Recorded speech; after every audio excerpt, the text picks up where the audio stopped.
سورہ کہف آیت نمبر 71۔ اعوذ باللہ من الشیطان الرجیم، بسم اللہ الرحمن الرحیم۔ ہم موسیٰ علیہ السلام والا قصہ پڑھ رہے تھے جس پر ہم سب کو غور و فکر کرنا ہے، کیونکہ یہ ہمارا ایمان ہے کہ اللہ تعالیٰ نے جو سلیکٹڈ خاص قصے ہمیں قرآن سے بتائے ہیں وہ ہم سب کی کیریکٹر بلڈنگ پر بہت ہی اثر انداز ہوتے ہیں۔ ہمارے کیریکٹر کے لیے، ہماری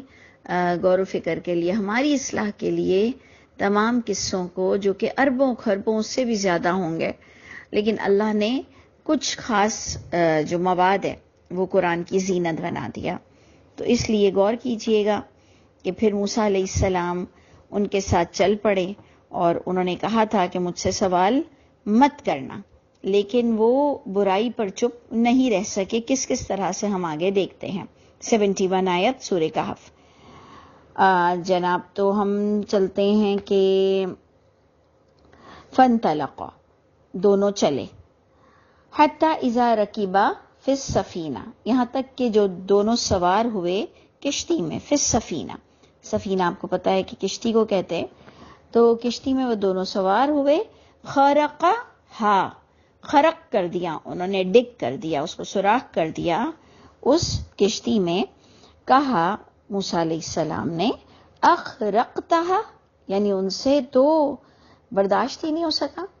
کیونکہ انسان خود کشتی میں بیٹھا ہو، لوگ بیٹھے ہوئے ہوں، اور ہم خود جو ایک بات دیکھتے ہیں جو یقیناً پچھلی بھی کتابوں میں درج ہوگی کہ جس نے ایک انسانیت کو بچایا اس نے گویا تمام انسانیت کو بچایا، اور جس نے ایک کو قتل کیا اس نے گویا تمام انسانیت کو قتل کیا۔ تو لازماً یہ تو تھریٹننگ تھی لائف کی کہ بندہ مر جائے گا اگر آپ نے کشتی میں سوراخ کر دیا ہے، تو ہم تو ڈوبیں گے اور دوسروں کو بھی ڈبا جائیں گے۔ تو یہ تو بہت ہی بڑا گناہ ہے، بہت ہی غلط کام ہے۔ تو اس لیے موسیٰ علیہ السلام سے ابھی ہی وعدہ ہوا تھا کہ تم مجھ سے سوال نہیں کرو گے، لیکن نوعیت ایسی تھی کہ وعدے کا پاس نبھا نہیں سکتے ہیں کچھ حالات میں، اور اللہ حاضر و ناظر ہیں، گواہ ہیں ہر بات پر۔ تو انہوں نے کہا اخرقتہا، یعنی خرق کر دیا، آپ نے سوراخ کر دیا اس کشتی میں۔ لتغرقا، وہ دیکھیں کتنا دماغ پورا چل رہا ہوتا ہے کہ تاکہ آپ کو کیا غرق کرنا ہے اس کشتی والوں کو۔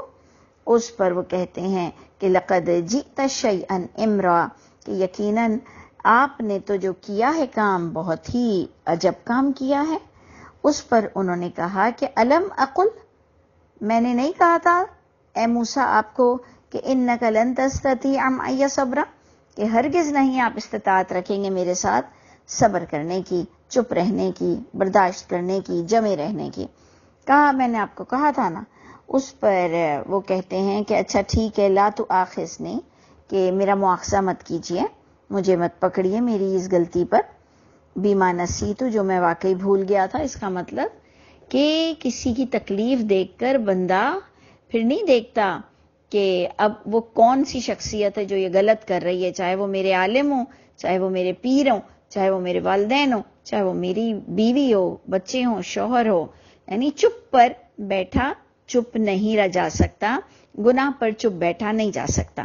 تو اینی وے انہوں نے کہا کہ اچھا ٹھیک ہے، میرا مواخذہ مت کیجیے، مجھے مت پکڑیے جو میں بھول گیا، ولا ترہقنی، اور نہ اختیار کیجیے میرے معاملے میں سختی، یعنی ٹھیک ہے آئی گئی بات ہو گئی۔ فانطلقا، اور پھر وہ خیریت سے پہنچ بھی گئے ہوں گے، یعنی سوراخ تھوڑا سا ہی تھا اور انہوں نے شور مچانا شروع کر دیا ہوگا موسیٰ علیہ السلام نے۔ فانطلقا، پھر وہ دونوں چلے، حتی اذا لقیا غلاما۔ اچھا یہ میں اس لیے بھی کہہ رہی ہوں کہ چھوٹا سوراخ ہوگا کیونکہ دیکھیں یہ میرا قرآن ہے، میں اسے پڑھ رہی ہوں، میں اسے سمجھ رہی ہوں، مجھے اختیار دیا گیا ہے کہ میں کیوں کہوں چھوٹا تھا بڑا تھا، خیریت سے گزر گئے، کیونکہ اب آگے جا کر جب یہ جو بھی شخص تھے، لوگوں نے ان کو خضر کہا ہے، میں تو نہیں کہہ سکتی کیونکہ میں قرآن سے ہٹ کر زیادہ بات نہیں کرتی ہوں، انشاءاللہ اللہ مجھے بھی حدودوں میں رہنے والا بنائے، لیکن یہ جو بھی شخص تھے یہ انہیں بعد میں آخر میں بتائیں گے کہ میں نے اس میں تھوڑا سا ایپ کیا تھا، اور یہ یقیناً جو سامنے بھی یہ پہنچ گئے تھے یعنی پار بھی ہو گئے تھے. انہوں نے کہا کہ وہاں بادشاہ ہے اور وہ ہر اچھی کشتی کو لے لیتا ہے. تو یہ سب مجھے اللہ نے بتایا ہے. نمبر 2 بہت امپورٹنٹ چیزیں انہوں نے بعد میں بتائیں.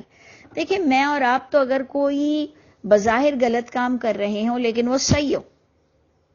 تو ہم لوگوں کو بتاتے ہیں کہ میں امی کو اس لیے میٹھا نہیں دے رہی, امی مانگ بھی رہی ہیں تو میں اس لیے نہیں دے رہی ہوں, ان کو شوگر ہے. ہم پہلے سے بتاتے ہیں کہ کوئی یہ نہ سمجھے کہ امی مانگ رہی ہے میں امی کو نہیں دے رہی ہوں, لوگوں کو بانٹے جا رہی ہوں آئس کریم, اور امی مانگ رہی ہے میں انہیں دے نہیں رہی اور میں انہیں ٹال رہی ہوں. تو ہم کہتے ہیں ان کو شوگر ہے, بہت ہائی ہے. ہم بظاہر کوئی بھی کام کر رہے ہوتے ہیں نا, تو ہم کسی بچے کے لیے کہتے ہیں کہ آج اس کو دوپہر کا کھانا نہیں ملے گا, جاؤ آپ نہاؤ دھو سو جاؤ. تو بظاہر برا کام لگ رہا ہوتا ہے کہ بچہ اسکول سے تھک کر آیا ہے اور اسے کھانا نہیں ملے گا, جائیں آپ سو جائیں. بھئی کیوں ایسے کیا؟ تو ہم کہتے ہیں کہ نہیں میں آپ کو بتاؤں گی اس نے آج کیا حرکت کی ہے. تو ہم بتا دیتے ہیں. جب بھی کوئی بظاہر ہم ایسا کام کر رہے ہوتے ہیں جو لوگوں کی آنکھوں میں اٹکتا ہے, ہم اس کو پہلے سے جسٹیفائی تھوڑا تھوڑا کر دیتے ہیں. یہ شخص جو تھے, جو موسیٰ علیہ السلام نے جن کی اتباع کی, علم والے, یہ موسیٰ علیہ السلام کو بتا بھی نہیں رہے تھے. اور یہ میں بار بار کہہ رہی ہوں اپنی ذمہ داری پر کہ یہ ان کا امتحان ہو رہا تھا کہ یہ چپ رہتے ہیں اندھے بہروں کی طرح. اپنے ٹیچر, اپنے علم والا جو بھی انہیں پتا چل جائے کہ جی یہ تو بڑے علم والے ہیں, تو پھر آپ ادب سے ہاتھ باندھ کر ان کے آگے اندھے بہروں کی طرح چپ بیٹھے رہتے ہیں. اسی لیے آپ یاد رکھیے گا بیعت کی کوئی حیثیت نہیں ہوتی عام انسان کے ساتھ, عام پیروں کے ساتھ. کیونکہ اگر وہ پیر نے کوئی غلط حرکت کی, کوئی آپ کے بڑے نے جس سے آپ نے اگر کوئی بیعت لی ہے, اگر اس نے غلط حرکت کی تو ہم اس کے ساتھ کیسے رہ سکتے ہیں؟ ہم جیسے لوگ تو کبھی بھی کسی کے ساتھ بیعت نہیں کر سکتے ہیں, صرف اللہ ہی کے ساتھ ہمارا ناتا جڑا رہے گا. اور جو وہ محمد صلی اللہ علیہ وسلم نے جو قرآن میں سورہ ممتحنہ میں بیعت آ رہی ہے, اگر آپ اس کو بھی غور سے پڑھ کر اور یہ ایمان رکھیں کہ یہ بیعت, یہ وعدہ جو اللہ کے رسول لوگوں سے لے رہے ہیں, میں بھی اس وعدے میں آ چکی ہوں. اور ویسے بھی لا الہ الا اللہ سب سے بڑی بیعت ہے. قرآن کو مان لینا یہ بہت بڑی بیعت ہے کہ وعدہ ہو جاتا ہے اللہ سے کہ اللہ اب جو ہوگا وہ اس کتاب کے تحت ہوگا. تو اس لیے یہ پیر مریدی والا چکر بھی آپ کو یہاں سے مٹتا ہوا نظر آئے گا کہ کوئی بڑے سے بڑا علم والا ہو جس کو اللہ نے بھی علم والا کہا ہے, لیکن اگر وہ غلط کہے گا تو ہم اس کو ضرور ٹوکیں گے, پوچھیں گے, سوال کریں گے.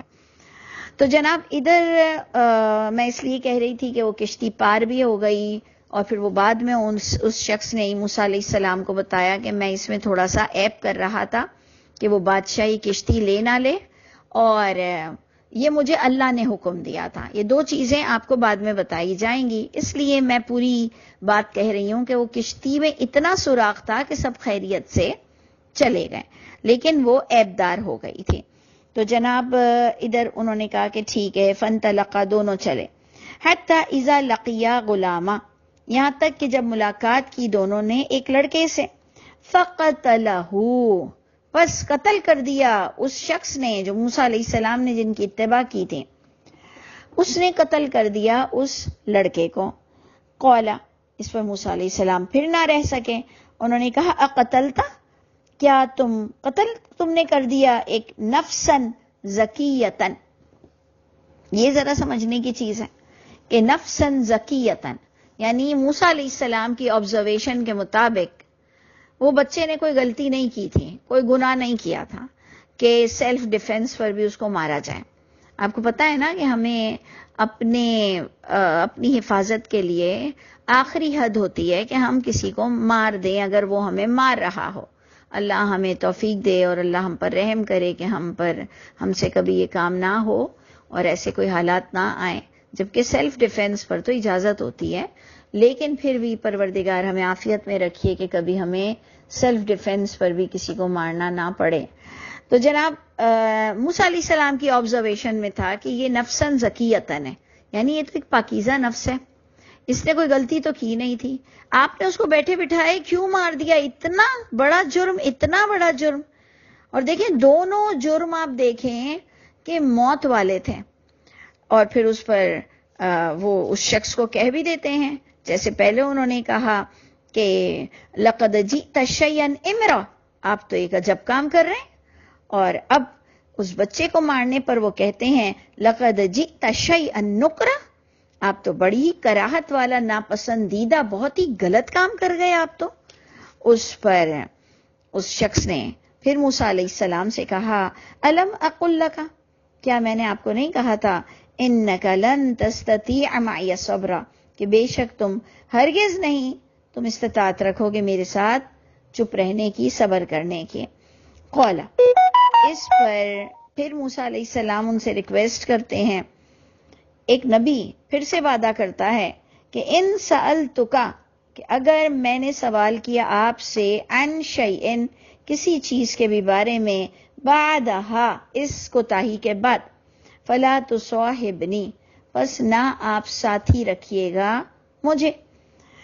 قد بلغت من لدنی عذرا، میں نے آپ کو ایکسکیوز دے دیا ہے، آپ اس کو قبول کر لیں، یقیناً مل گیا ہے آپ کو میری طرف سے ایک ایکسکیوز یا عذر۔ فانطلقا، پھر دونوں چلے، حتی اذا اتیا اہل قریہ،